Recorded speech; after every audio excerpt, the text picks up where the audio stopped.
chapter 19. In those days Israel had no king. Now a Levite who lived in a remote area in the hill country of Ephraim took a concubine from Bethlehem in Judah, but she was unfaithful to him. She left him and went back to her parents' home in Bethlehem, Judah. After she had been there 4 months, her husband went to her to persuade her to return. He had with him his servant and 2 donkeys. She took him into her parents' home, and when her father saw him, he gladly welcomed him. His father-in-law, the woman's father, prevailed on him to stay, so he remained with him 3 days, eating and drinking and sleeping there. On the 4th day they got up early, and he prepared to leave. But the woman's father said to his son-in-law, "Refresh yourself with something to eat, then you can go." So the 2 of them sat down to eat and drink together. Afterward the woman's father said, "Please stay tonight and enjoy yourself." And when the man got up to go, his father-in-law persuaded him, so he stayed there that night. On the morning of the 5th day, when he rose to go, the woman's father said, "Refresh yourself, wait till afternoon." So the 2 of them ate together.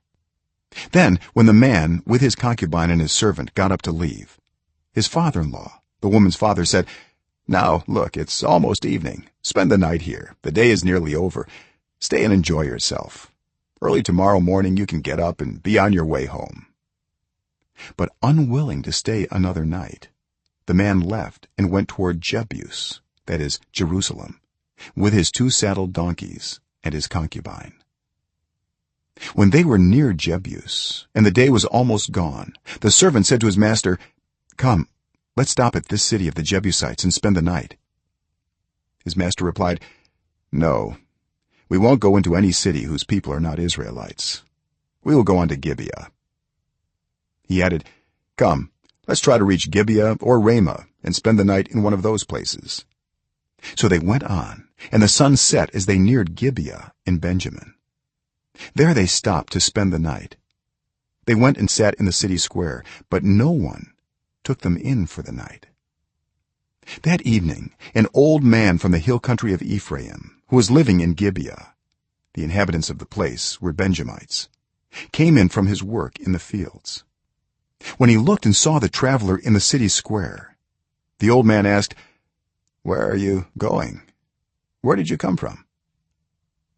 He answered, "We are on our way from Bethlehem in Judah to a remote area in the hill country of Ephraim, where I live. I have been to Bethlehem in Judah, and now I am going to the house of the Lord. No one has taken me in for the night. We have both straw and fodder for our donkeys, and bread and wine for ourselves, your servants, me, the woman, and the young man with us. We don't need anything." "You are welcome at my house," the old man said. "Let me supply whatever you need. Only don't spend the night in the square." So he took him into his house and fed his donkeys. After they had washed their feet, they had something to eat and drink.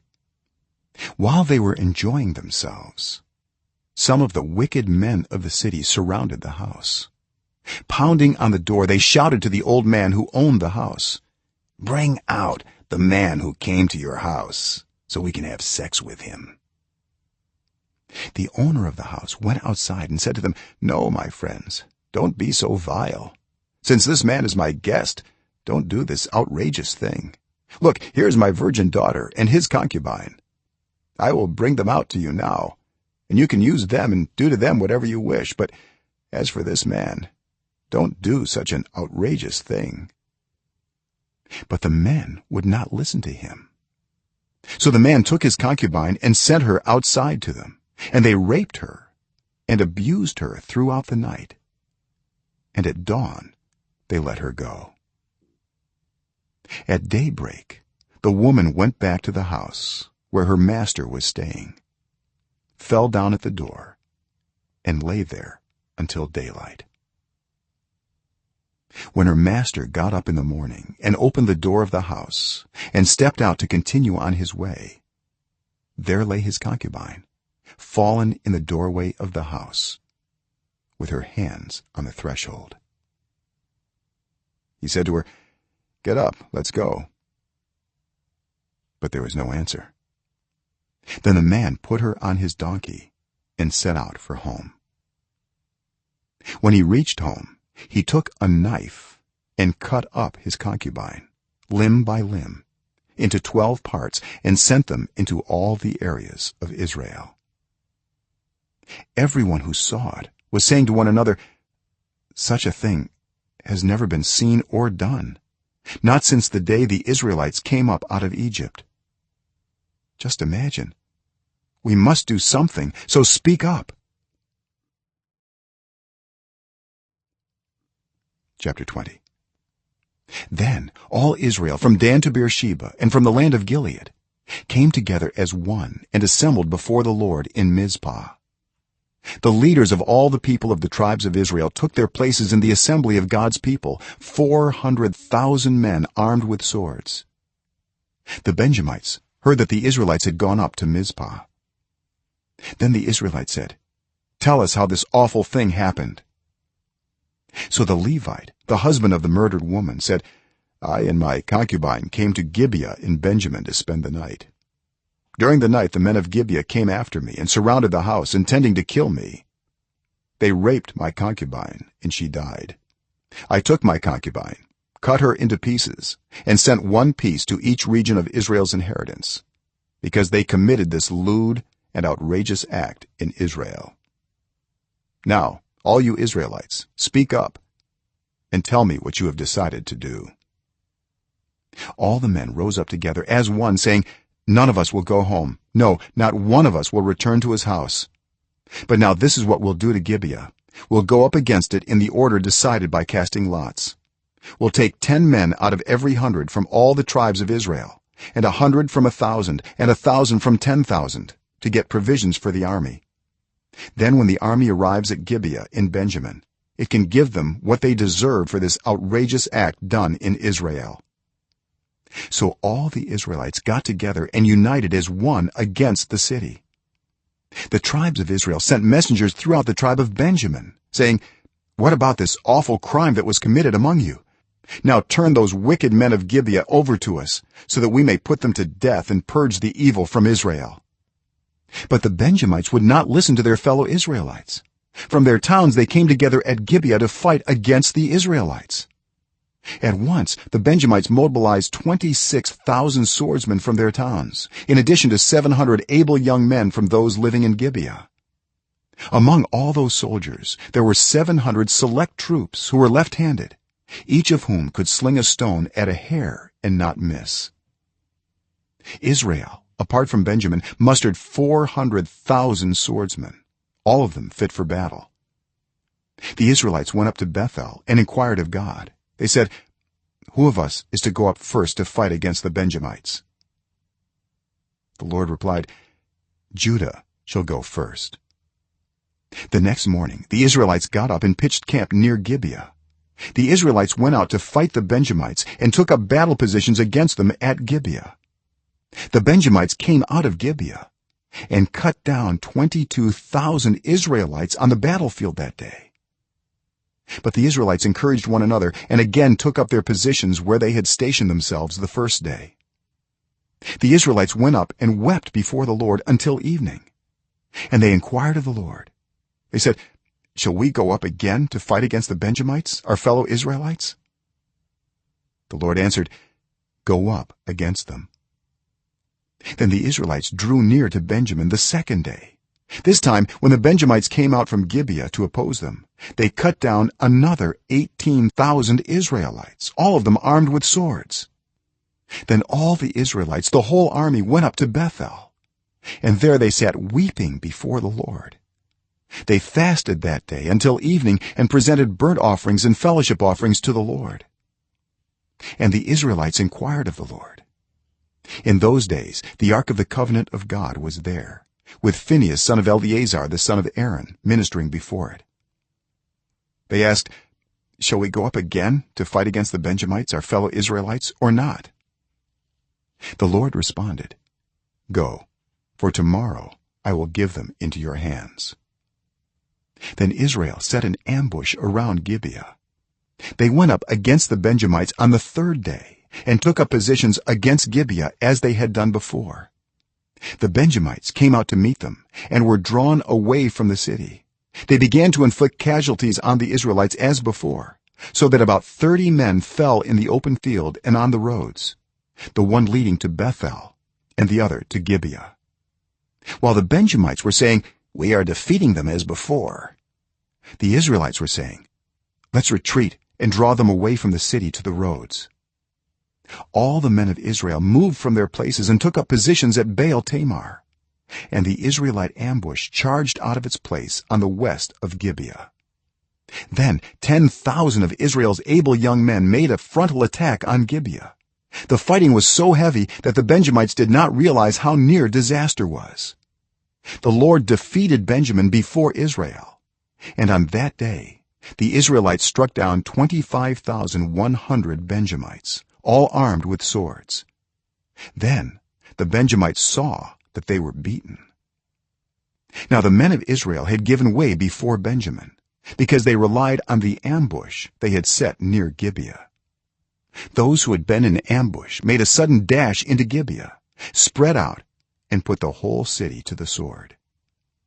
The Israelites had arranged with the ambush that they should send up a great cloud of smoke from the city, and then the Israelites would counterattack. The Benjamites had begun to inflict casualties on the Israelites, about 30, and they said, "We are defeating them as in the first battle." But when the column of smoke began to rise from the city, the Benjamites turned and saw the whole city going up in smoke. Then the Israelites counterattacked, and the Benjamites were terrified because they realized that disaster had come on them. So they fled before the Israelites in the direction of the wilderness, but they could not escape the battle. And the Israelites who came out of the towns cut them down there. They surrounded the Benjamites, chased them, and easily overran them in the vicinity of Gibeah on the east. 18,000 Benjamites fell, all of them valiant fighters. As they turned and fled toward the wilderness to the rock of Rimmon, the Israelites cut down 5,000 men along the roads. They kept pressing after the Benjamites as far as Gedam and struck down 2,000 more. On that day 25,000 Benjamite swordsmen fell, all of them valiant fighters. But 600 of them turned and fled into the wilderness to the rock of Rimmon, where they stayed 4 months. The men of Israel went back to Benjamin and put all the towns to the sword, including the animals and everything else they found. All the towns they came across they set on fire. Chapter 21. The men of Israel had taken an oath at Mizpah. "Not one of us will give his daughter in marriage to a Benjamite." The people went to Bethel, where they sat before God until evening, raising their voices and weeping bitterly. "Lord, God of Israel," they cried, "why has this happened to Israel? Why should one tribe be missing from Israel today?" Early the next day the people built an altar and presented burnt offerings and fellowship offerings. Then the Israelites asked, "Who from all the tribes of Israel has failed to assemble before the Lord?" For they had taken a solemn oath that anyone who failed to assemble before the Lord at Mizpah was to be put to death. Now the Israelites grieved for the tribe of Benjamin, their fellow Israelites. "Today one tribe is cut off from Israel," they said. "How can we provide wives for those who are left, since we have taken an oath by the Lord not to give them any of our daughters in marriage?" Then they asked, "Which one of the tribes of Israel failed to assemble before the Lord at Mizpah?" They discovered that no one from Jabesh Gilead had come to the camp for the assembly.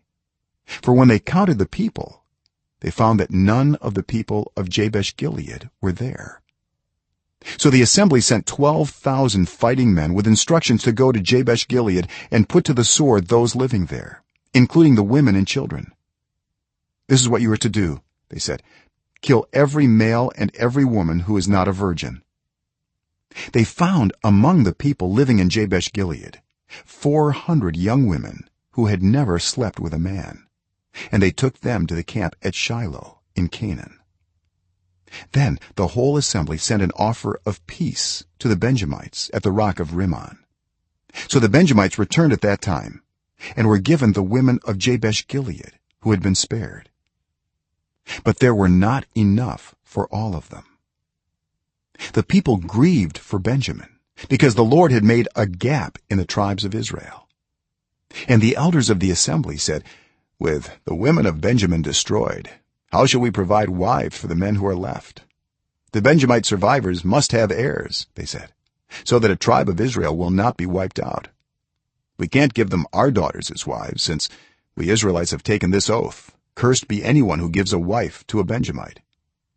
But look, there is the annual festival of the Lord in Shiloh, which lies north of Bethel, east of the road that goes from Bethel to Shechem and south to Lebonah."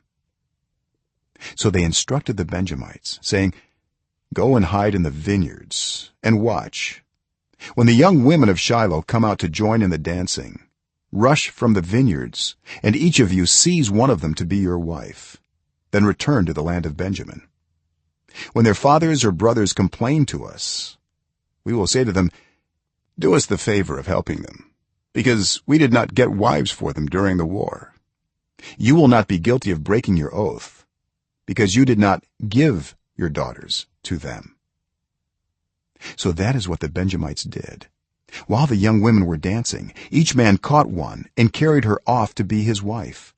Then they returned to their inheritance and rebuilt the towns and settled in them. At that time the Israelites left that place and went home to their tribes and clans, each to his own inheritance.